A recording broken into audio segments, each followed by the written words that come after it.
Bahaya istidraj. Apa istidraj? Bagaimana bentuk-bentuk istidraj? Apa bahayanya? Tentu ini pembahasan yang menarik kita akan bahas karena istidraj ini perkara yang samar di tengah-tengah manusia, di mana ketika Allah Subhanahu wa taala membukakan nikmat kepada manusia, disangkanya bahwa Allah sedang sayang kepadanya. Padahal tanda sayang Allah Subhanahu wa taala bukan karena Allah membukakan dunia, tetapi banyak orang yang tertipu dan seolah-olah itu bagian daripada sayangnya Allah kepada dia. Dalam sebuah hadis yang dikeluarkan Al-Imam At-Tirmidzi, dan hadis ini juga dihasankan oleh sebagian para ulama, Nabi SAW mengatakan, ma yazalul bala bil mu'min wal mu'minati fi nafsihi wa waladihi wa malihi hatta yalqallaha ta'ala wa ma alaihi khati'ah. Kata Rasul, akan senantiasa ujian itu menimpa seorang mukmin laki-laki atau seorang mukmin wanita, baik pada jiwanya, pada anaknya, pada hartanya, sampai betul-betul dia akan menghadap Allah dan tidak ada sedikit pun dosa yang dihadapkan. Dari sini kita tahu bahwa salah satu sunnatullah, manusia itu pasti diberikan ujian oleh Allah Subhanahu wa taala. Karena ada 3 kepastian yang pasti berlaku kepada manusia. Satu, bahwa manusia pasti tidak akan istirahat di dunia. Akan terus ada cobaan dan demi cobaan yang akan menimpanya. Yang kedua, manusia pasti akan dibicarakan manusia. Maksudnya manusia akan dibicarakan manusia yang lainnya. Tidak ada satupun manusia yang tidak dibicarakan manusia yang lain. Kemudian yang ketiga, manusia pasti mengalami kematian. Inilah 3 kepastian. Makanya Allah Subhanahu wa taala mengatakan dalam surah Al-Ankabut ayat kedua dan ketiga itu, ahasiban nas an yutraku an yaqulu amanna wa hum la yuftanun wa laqad fatanna alladhina min qablihim fala ya'lamannallahu alladhina sadaqu wa la ya'lamannal kadzibin. Apakah manusia itu mengira setelah mereka mengucapkan kami beriman tiba-tiba mereka tidak diuji? Tidak. Kami sudah menguji orang-orang sebelum mereka supaya Allah mengetahui siapa di antara mereka yang jujur keimanannya dan siapa di antara mereka yang dusta keimanan. Artinya manusia itu akan senantiasa diberikan ujian oleh Allah Subhanahu wa taala, baik dari jiwanya, mungkin dengan sakit, bahkan sampai kematiannya,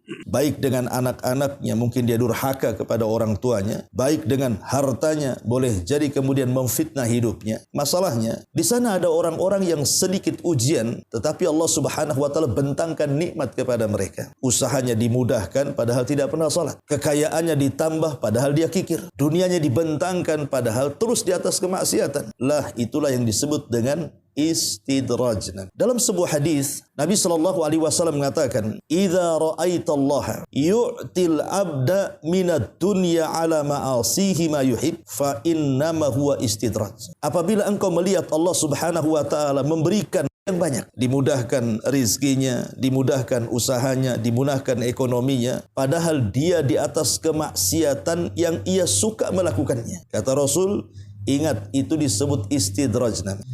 Kemudian Nabi SAW membacakan satu firman Allah Azza wa Jalla, surah Al-An'am ayat 44. Apa kata Allah? Falamma nasu ma dzukkiru bih fatahna alaihim abwaba kulla syai'in hatta idza farihu bima utu akhadnahum baghtatan faidahum mublisun. Maka tatkala mereka melupakan peringatan yang telah diberikan Allah kepada mereka, diperintah malah pula mengerjakan, lupa mereka bahwa di sana ada perintah, ada larangan, maka kami pun akan buka semua pintu-pintu kesenangan kepada mereka, orang-orang yang lupa itu. Sehingga apabila mereka di atas kegembiraan dengan dunia yang dicapai mereka, tiba-tiba azab datang sekonyong-konyong kepada mereka, maka mereka pun terdiam putus asa. Lihat bagaimana ayat ini menjelaskan.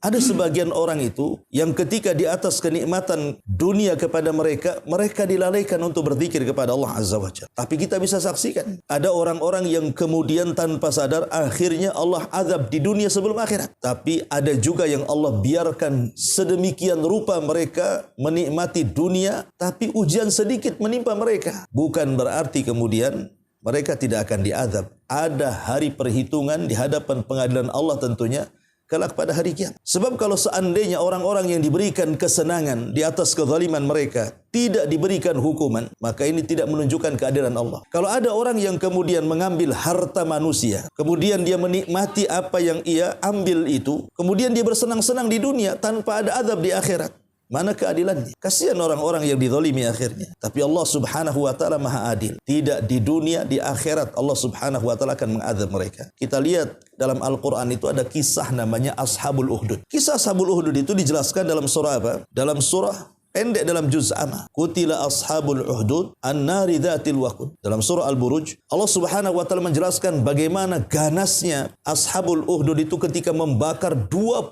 orang-orang yang beriman. Tapi Allah tidak menjelaskan dalam surah Al-Buruj itu hukuman bagi mereka. Padahal mereka sudah membakar orang-orang yang beriman itu 20.000 lebih, disebutkan oleh Ibnu Katsir itu. Dimasukkan ke dalam parit api. Tapi mereka tidak dijelaskan dalam Al-Qur'an, kok dibiarkan sama Allah, tidak diberikan hukuman. Maksudnya di dunia, bukan berarti mereka tidak diberikan hukuman di dunia. Di akhirat Allah Subhanahu wa taala menjelaskan bahwa mereka akan diazab dengan azab bakar. Artinya mereka akan dimasukkan ke dalam neraka. Makanya hati-hati seorang yang diberikan kekayaan di atas kemaksiatannya, kalau kemudian dibiarkan oleh Allah Subhanahu wa taala, bukan berarti Allah sayang kepada dia, tapi dia harus lebih hati-hati. Jangan-jangan Allah Subhanahu wa taala sedang membiarkannya untuk satu waktu Allah mengazabnya, naudzubillah. Ma'asyiral muslimin yang dimuliakan Allah Subhanahu wa taala, disebutkan dalam surah Asy-Syu'ara ayat 205 sampai 207. Allah Subhanahu wa taala mengatakan, "Afara'aita immatta'nahum sinin, tsumma ja'ahum ma kanu yu'adun, ma aghna anhum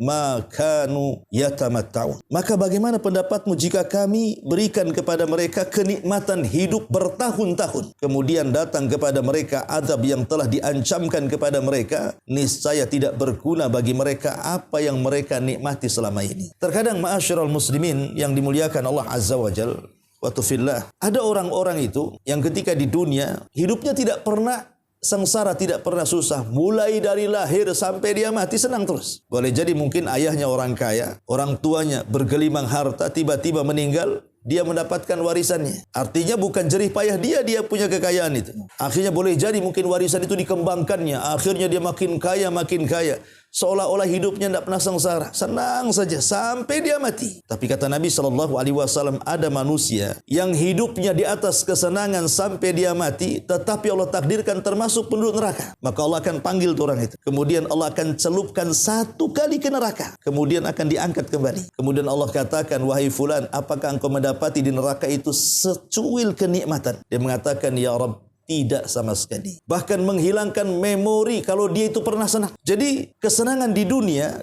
yang ia rasakan dari lahir sampai mati, dengan dicelupkannya dia ke neraka satu kali celupan, melupakan memori semua yang pernah dia alami di dunia. Subhanallah. Coba bayangkan bagaimana dahsyatnya neraka di sini. Bisa menghilangkan semuanya seolah-olah dia tidak pernah hidup senang. Lah disinilah jangan sampai kemudian orang itu tertipu dengan istidraj di sini. Ma'asyiral muslimin yang dimuliakan Allah Subhanahu wa taala, disebutkan oleh para ulama tentang gambaran istidraj itu seperti apa. Ada 6 perkara.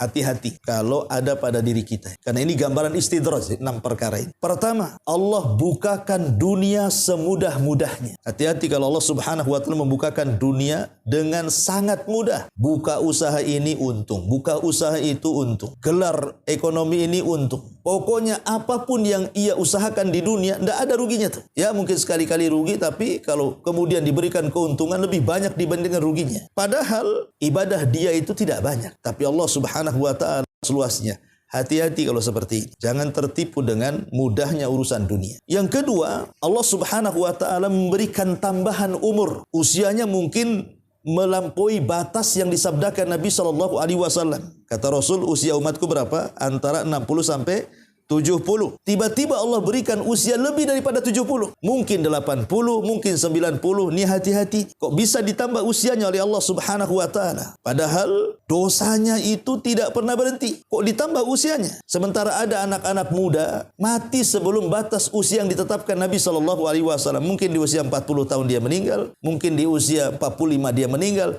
Ini 80 tahun tak mati-mati. Lah kalau diberikan usia panjang ini, sementara dia masih melakukan dosa, nih jangan-jangan istidraj. Karena umur ini kan nikmat dari Allah kan. Kata Nabi SAW, sebaik-baik manusia itu man tala umruhu wa hasuna amaluhu. Sebaik-baik manusia itu kalau Allah panjangkan umurnya, tapi baik pula di amalnya. Tapi seburuk-buruk manusia itu man tala umruhu wa sa'a amaluhu. Tapi ada orang yang dipanjangkan umurnya, buruk pula dia amalnya. Hati-hati nih. Kalau buruk amalnya kemudian kok dipanjang-panjangkan umurnya, jangan-jangan ini istidraj. Ya. Ini yang kedua. Yang ketiga, boleh jadi Allah Subhanahu wa taala menunda azabnya. Harusnya sudah diazab orang kayak gini tuh. Mungkin karena kezalimannya itu. Kan ada hadis Nabi SAW, ada 2 perkara yang hukumannya itu Allah segerakan di dunia sebelum akhirat. Kata Nabi SAW, ma min dzambin ajjalallahu uqubatahu fid dunya qabla al-akhirah. Ada dosa yang disegerakan azabnya di dunia sebelum akhirat, kata Rasul. Apa itu? Al-baghyu wa qati'atur rahim. Orang yang suka melakukan kezaliman. Dengan kekayaannya dia zalim, karena orang kaya itu kan mudah melakukan kezaliman ya. Menzalimi diri sendiri dengan melakukan kemaksiatan kepada Allah, atau menzalimi orang. Datang ke tukang sihir, kasih duit, sihir si Anu, kan itu ya. Datang ke Samsing, kasih duit, pukul si Anu. Orang kaya itu mudah saja dia melakukan kezaliman. Tetapi dia hidupnya tidak pernah diazab di dunia. Harusnya orang ini kan disegerakan hukumannya tuh. Atau orang-orang yang mutus silaturahim. Ini kalau Allah Subhanahu wa taala tunda azabnya di dunia, hati-hati. Ini jangan-jangan istidraj namanya. Kalau orang berlaku zalim kemudian tidak dihukum di dunia, ini istidraj namanya. Hati-hati, di akhirat dia akan diazab oleh Allah Azza wa Jalla. Ini yang ketiga. Yang keempat, nikmat dunia yang terus bertambah. Tapi iman pula tak tambah. Ya. Dunianya ditambah, imannya tak tambah. Dunia ditambah, takwanya pula tak tambah. Dunia ditambah, ibadah pula tak tambah. Lah ini juga bagian daripada istidraj. Atau orang Allah mudahkan hidupnya, padahal maksiat tidak berhenti. Atau boleh jadi dilancarkan rizkinya, padahal dia kikir, bakhil, sombong, tetapi seolah-olah bertambah dan bertambah rizkinya. Padahal Nabi SAW mengatakan dalam setiap hari Allah mengutus malaikat kan, mendoakan di pagi hari itu. Siapa yang infak, Allah tambah. Siapa yang kikir, Allah tahan hartanya. Tapi orang ini kikir tak ditahan pula hartanya itu. Malah ditambah-tambah pula sama Allah. Nih hati-hati. Orang seperti ini disebut istidraj namanya. Lah inilah 6 perkara. Kalau ada pada diri kita, maka berhati-hati. Karena ada sebuah kata-kata emas dari para ulama salaf. Bagus sekali kata-katanya. Apa kata ulama salaf? Khif min wujudi ihsanihi ilaika. Takutlah jika kamu selalu mendapatkan kebaikan-kebaikan dari Allah Subhanahu wa ta'ala. Khif min wujudi ihsanihi ilaika. Wadawami isa'id wa wadawamu isa'atika ma'ahu an yakuna dhalika istidrajan. Sedangkan kamu tetap dalam kemaksiatan, jangan sampai kenikmatan itu justru menjadikan istidraj dari Allah. Kata ulama, takutlah kalau Allah Subhanahu wa ta'ala terus ngasih kebaikannya, ngasih dunia, mudah usahanya. Justru kata para ulama, takutlah kamu kalau Allah terus berbuat baik kepada kita, sementara kita berbuat jahat kepada Allah. Jangan-jangan ini istidraj. Karena begini di masyarakat ya, kadang orang awam itu, dan saya pernah mendengar ucapan mereka itu. Jadi kalau seandainya Allah Subhanahu wa ta'ala memudahkan usahanya, akhirnya dia kaya raya, seolah-olah itu tanda Allah sayang kepada dia. Kata. Tapi sebaliknya kalau hidupnya belangsak gitu ya, melarat, susah ekonomi, itu dia suudon kepada Allah, seolah-olah Allah benci pula sama dia. Dan itu digambarkan dalam Quran kan. Kalau diberikan kekayaan dia mengatakan apa? Rabbi akraman. Allah sedang memuliakan aku katanya. Tapi kalau ditahan rizkinya, Rabbi ahanan. Rabbku sedang menghinakan aku. Ikhwan, orang kaya ataupun orang miskin itu bukan tanda Allah sayang, ya. Karena namanya kekayaan itu bersyarikat masalahnya. Orang mukmin bisa kaya, orang kafir bisa kaya. Tanda sayang dari mana? Ya. Sulaiman kaya, Qarun juga kaya. Apakah kemudian Qarun dicintai Allah? Kan tidak juga. Kalau Allah cintai, kenapa Qarun dimasukkan neraka? Jadi kekayaan dunia ini bersyarikat antara mukmin kafir, bahkan antara manusia dan binatang. Jadi apa yang dibanggakan dengan kekayaan? Toh juga berserikat semuanya. Makanya itu bukan tanda sayang. Boleh jadi itu tanda istidraj. Allah sedang menyuapi kita dengan kekayaan, sementara kita tidak paham bahwa itu adalah istidraj. Akhirnya hidupnya celaka. Ma'asyiral muslimin yang dimuliakan Allah Azza wa Jalla. Pertanyaan pun muncul. Kenapa Allah berikan istidraj? Kenapa Allah itu biarkan si fulan itu jadi kaya terus makin kaya, yang miskin pula makin miskin? Kenapa Allah Subhanahu wa ta'ala membuat mereka seperti itu? Kenapa enggak diazab saja orang-orang kayak gitu itu? Sudah maksiat tapi diberikan kekayaan pula kan itu. Ada apa dengan Allah ini? Karena ada orang yang kemudian menganggap tidak adil. Kenapa saya hidupnya miskin terus kok si anu kaya terus? Kenapa saya ini susah terus hidupnya kok si anu itu senang terus kan itu? Tentu akan terbentik pertanyaan seperti ini. Pertama, kenapa Allah Subhanahu wa taala melakukan seperti itu? Membiarkan si kaya makin kaya padahal di atas kemaksiatannya. Pertama karena sebenarnya Allah sedang memberikan waktu kepada mereka. Bertobat enggak? Ya, kembali enggak? Sadar enggak? Taat enggak kan itu? Dibiarkan itu. Yang kedua, sengaja Allah Subhanahu wa taala menumpuk-numpuk dosanya. Jadi tumpuk-tumpuk dosanya itu sampai pada waktunya dosa itu yang akan membinasakannya. Atau yang ketiga, sengaja Allah menyesatkannya sesuai dengan keinginannya. Kan Allah sudah berikan jalan nih, ini jalan yang baik. Dia memilih jalan yang tidak baik, itu kan kehendak dia. Tetapi ingat Allah Subhanahu wa taala katakan apa? Falamma zagu azagallah. Kalau mereka berpaling, Allah palingkan sekalian. Nuwallihi ma tawalla. Kami palingkan sesuai dengan selera mereka berpaling. Jadi Allah Subhanahu wa taala membiarkan mereka seperti itu karena keinginan mereka untuk berpaling dan keinginan mereka untuk tidak tobat dan keinginan mereka untuk mengikuti hawa nafsu. Makanya kenapa Allah Subhanahu wa taala biarkan mereka seperti itu. Sampai pada waktunya kata Allah, wa numli lahum inna kaidi matin. Kami biarkan mereka seperti itu, tapi ingat, tipu dayaku sangat manjur kata Allah. Tidak di akhir hayatnya, di dunia atau di akhirat kelak Allah azab Subhanahu wa taala. Lihat, dan saya saksikan juga ada orang-orang yang kaya, kematiannya itu susah sekali. Terkadang dibuat koma berbulan-bulan loh. Dia kan merasakan sakit yang luar biasa. Terkadang dibuat hidupnya itu susah di akhir hayatnya. Dia tidak bisa menikmati kekayaannya. Sekarang begini, kalau dari muda ya, antum mencari harta. Kemudian setelah tua kaya raya, tiba-tiba Allah Subhanahu wa taala kasih penyakit yang dia tidak bisa memanfaatkan kekayaannya. Contoh dia kena stroke, kemudian terbaring, kemudian di kursi roda, padahal mobilnya bagus, rumahnya luas, tamannya indah. Apa ini nikmati coba? Jalan ke taman rumahnya aja tak bisa. Mau makan aja disuapi. Lalu apa gunanya menumpuk-numpukan kekayaan kalau seandainya sudah tua tidak bisa menikmati kan begitu? Itu namanya menyiksa diri namanya. Itu di dunia ada orang kaya itu yang tidak bisa menikmati kekayaannya loh. Bagaimana di akhirat? Dia akan ditanya dua soalan. Dari mana kau dapati? Kemana pula kau belanjakan? Dua soalan ini pasti harus dijawab. Dari mana kau dapat? Kemana kau belanjakan? Ada orang yang terbebas dari soalan yang pertama, belum tentu dia terbebas dari soalan yang kedua. Atau sebaliknya. Seperti ada orang yang sudah mencari kekayaan dengan cara yang halal. Betul-betul halal. Banting tulang, keringat bercucuran. Memang betul-betul halal dari pagi sampai sore dia bekerja. Tetapi rupanya setelah mendapatkan uang, dia gunakan untuk maksiat pula kepada Allah. Memang dia selamat dari soalan pertama kan? Dari mana kau dapat harta? Halal ya Rabb. Kemana kau belanjakan? Untuk zina, judi online, ya, apalagi khamar, mabuk dan begitu seterusnya. Berarti dia tidak akan selamat dari soalan yang kedua. Ataupun sebaliknya, mungkin dia mengambil dengan cara yang culas, dengan cara yang curang, tapi niatnya baik untuk menghidupi keluarganya, untuk berderma kepada orang-orang yang memang membutuhkan. Itu dakwah dan begitu seterusnya. Memang dia selamat dari soalan yang kedua. Tapi dia tidak selamat dari soalan pertama kan. Dari mana kau dapat harta itu? Ya. Oh, hasil judi ya Rabb kan itu. Kemana kau belanjakan? Bangun masjid ya Rabb. Memang bagus tuh bangun masjidnya. Tapi dari mananya? Itu juga perlu dijawab. Tapi walaupun demikian, yang namanya harta haram itu tidak akan diterima oleh Allah Subhanahu wa taala. Karena Allah itu jamil yuhibbul jamal.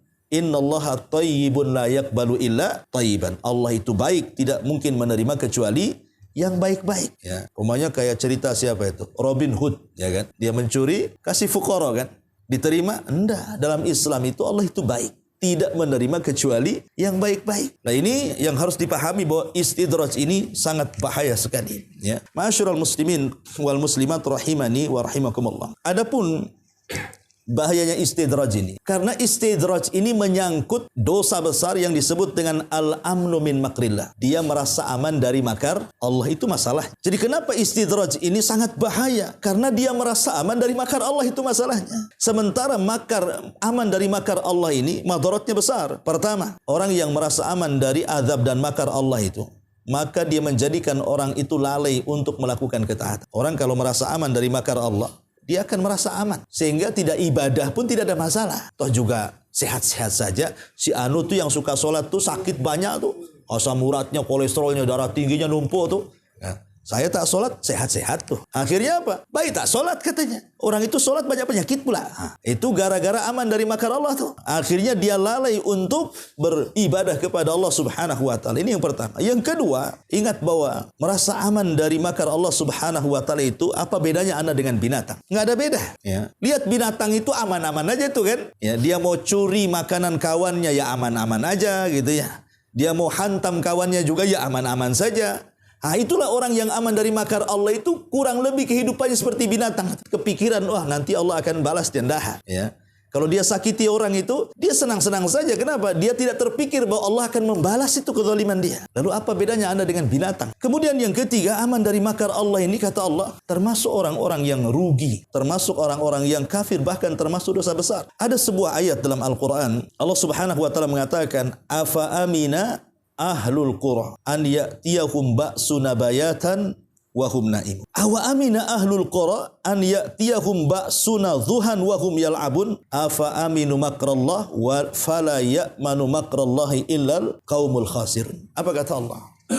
Apakah penduduk negeri itu merasa aman ketika datang azab kami di waktu malam sementara mereka sedang tidur? Apakah mereka merasa aman penduduk negeri itu ketika kami datangkan azab di waktu duha sementara mereka sedang bermain-main? Apakah mereka aman dari makar Allah? Dan tidaklah orang yang merasa aman dari makar Allah kecuali orang-orang yang rugi kata Allah. Kita lihat di negeri Indonesia ya. Ya, kalau antum di Singapura mungkin jarang lah dengar musibah-musibah itu kan. Tapi di negeri saya di Indonesia ini macam-macam musibah itu. Ada tsunami, ada gempa, ada angin, puting beliung dan angin-angin yang lainnya. Ada banjir dan itu tidak sedikit makan korban. Bukan 1-2 orang yang mati, bahkan sampai ribuan orang mati. Saya perhatikan bencana ini yang Allah timpakan di negeri Indonesia ini. Itu kebanyakan di malam hari. Itu kebanyakan di malam hari atau mendekati subuh tuh. Seperti tsunami, gempa itu. Kenapa Allah subhanahu wa ta'ala buat seperti itu coba? Yang membuat manusia tidak persiapan. Tahu-tahu datang gempa. Tahu-tahu datang angin. Tahu-tahu datang banjir. Kenapa selalunya malam gitu kan? Inilah jawaban Al-Quran inilah. Bahwa manusia itu jangan pernah lalai. Allah bisa saja mengirimkan bencana sekonyong-konyong tanpa mereka sadari.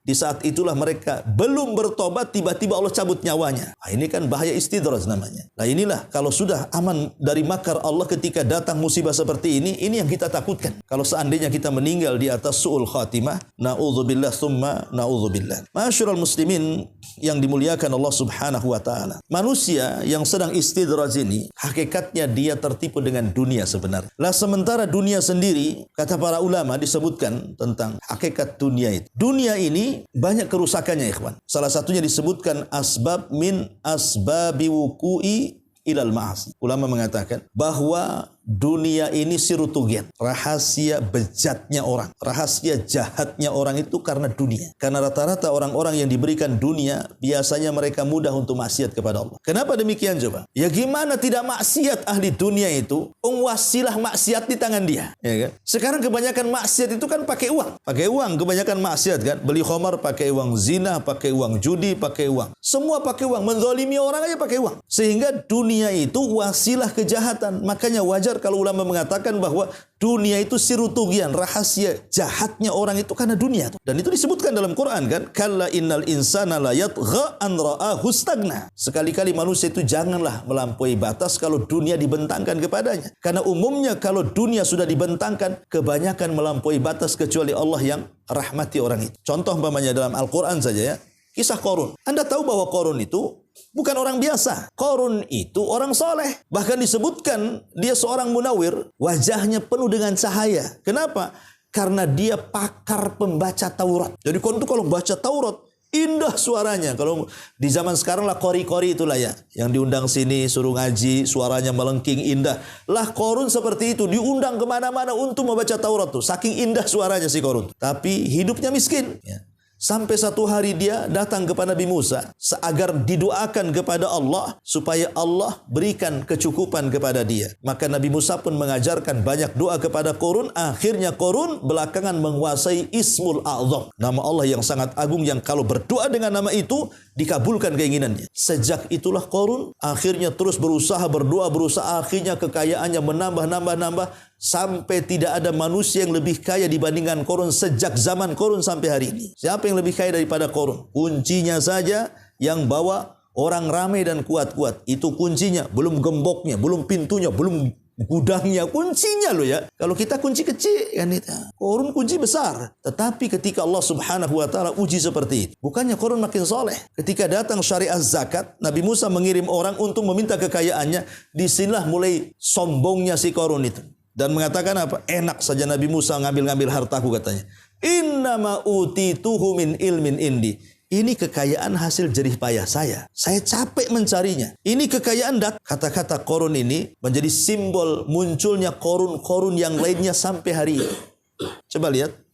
Ketika ada orang kaya mengatakan, ya wajar saja saya kaya. Saya sekolah tinggi. S1, S2, S3, doktor, profesor. Masa profesor miskin? Nah, kan itu. Ya wajar saja saya kaya. Saya ini pilot.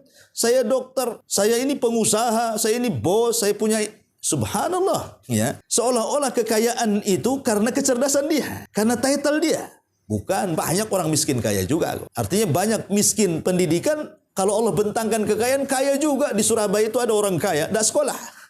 Kan itu. Sampai masuk nomor urut keberapa di sana itu, dah sekolah.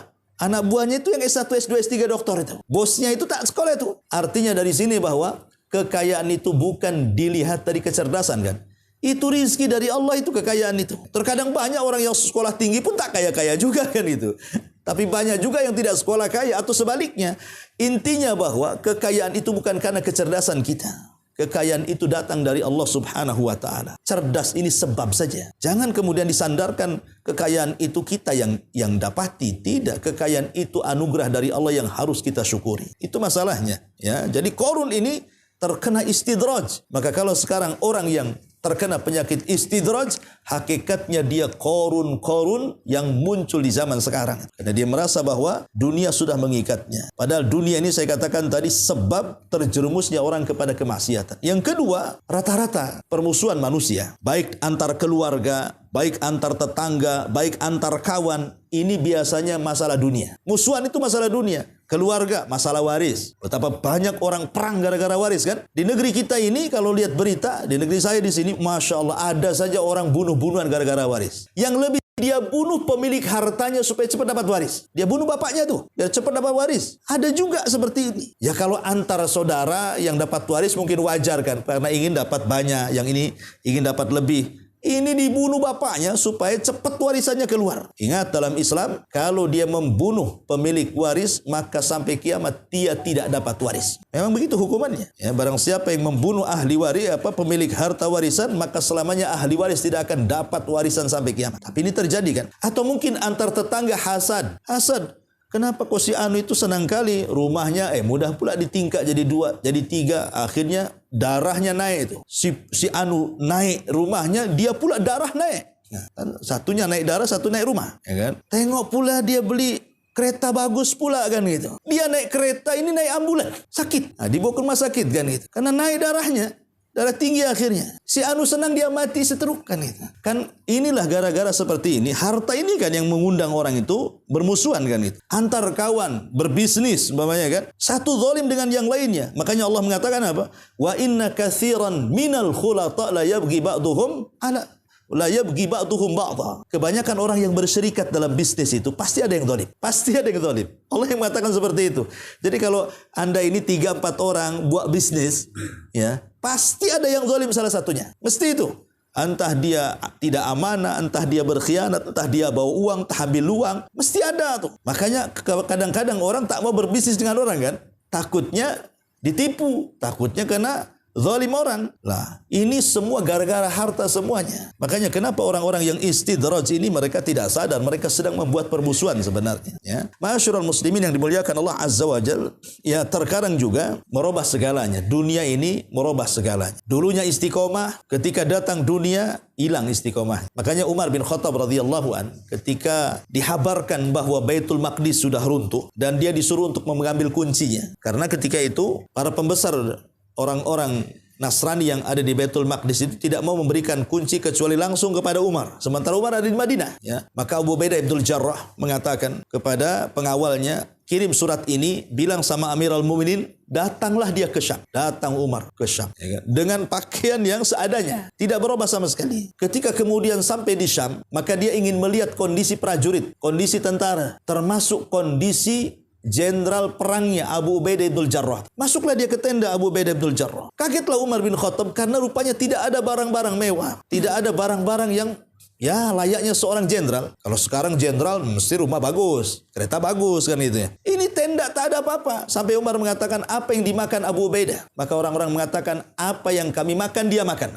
Maksudnya tidak ada beda antara prajurit dengan dia. Maka Umar pun menangis dan mengatakan, ya Abu Ubaidah, kulluna ghayyaratna dunya, katanya. Kami semua terobahkan dengan dunia, illa anta, kecuali kamu. Dunia merubah kami, tapi engkau kok tidak berubah dengan dunia, gitu maksud. Lah dunia ini, kata Umar bin Khattab, yang kita ambil petik hikmahnya adalah bisa merubah orang dunia ini. Kadang dulunya sholat, gara-gara dibentangkan tak sholat. Ya, dulunya rajin ke pengajian, gara-gara dunia tidak pun muncul lagi di pengajian. Dulunya istiqomah baik dengan orang, ketika dunia jadi orang paling jahat. Begitulah dunia bisa merubah segalanya. Makanya kemudian Nabi SAW sampai mengkhawatirkan, lihat bagaimana keganasan orang yang hubud dunia itu. Rasul mengkiaskan dengan 2 serigala yang memakan seekor domba yang bersendirian. Bagaimana kalau ada 2 serigala, kata Rasul, sedang lapar, tiba-tiba ada seekor domba yang keluar dari kawanannya, sendiri dia, pasti akan diterkam, dirobek, disobek, dimakan, pasti akan ganas. Kata Rasul, kejahatan 2 serigala ini ketika makan domba ini belum seberapa, kata Rasul, daripada orang yang rakus dengan dunia. Ya. Kenapa? Ya kalau 2 serigala ini hanya membunuh 1 ekor kambing saja, kalau sudah kenyang selesai. Ya. Tetapi orang yang hubud dunia nggak akan selesai. Walaupun dia sudah mendolimi 1 orang, dia akan dolimi yang lainnya. Dia akan mendolimi yang lainnya. Dia akan mendolimi, dan begitu seterusnya tuh. Itulah Nabi SAW mempermisalkan bagaimana bahayanya hubud dunia, dan itu diakibatkan daripada al-istidraj tadi.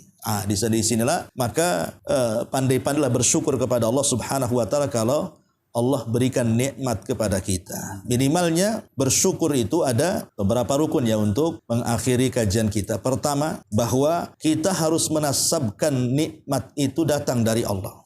Jangan seperti Qarun, dia menasabkan nikmat itu datang dari diri dia. Yang kedua, jangan sampai nikmat itu dibelanjakan kepada selain Allah, tapi belanjakanlah di jalan Allah Subhanahu wa taala. Kemudian yang ketiga, bahwa nikmat itu betul-betul digunakan dalam rangka ketaatan kepada Allah Subhanahu wa taala. Diberikan usia panjang ya untuk ibadah, diberikan harta ya untuk membantu saudaranya, diberikan apapun dari kenikmatan dunia ini, maka jangan sampai terlalaikan, karena bagaimanapun dunia ini bisa menipu seseorang dan bisa menjadikan jahatnya seseorang dan bisa menjadikan dia tanpa sadar diseret oleh Allah Subhanahu wa taala ke dalam jahanam.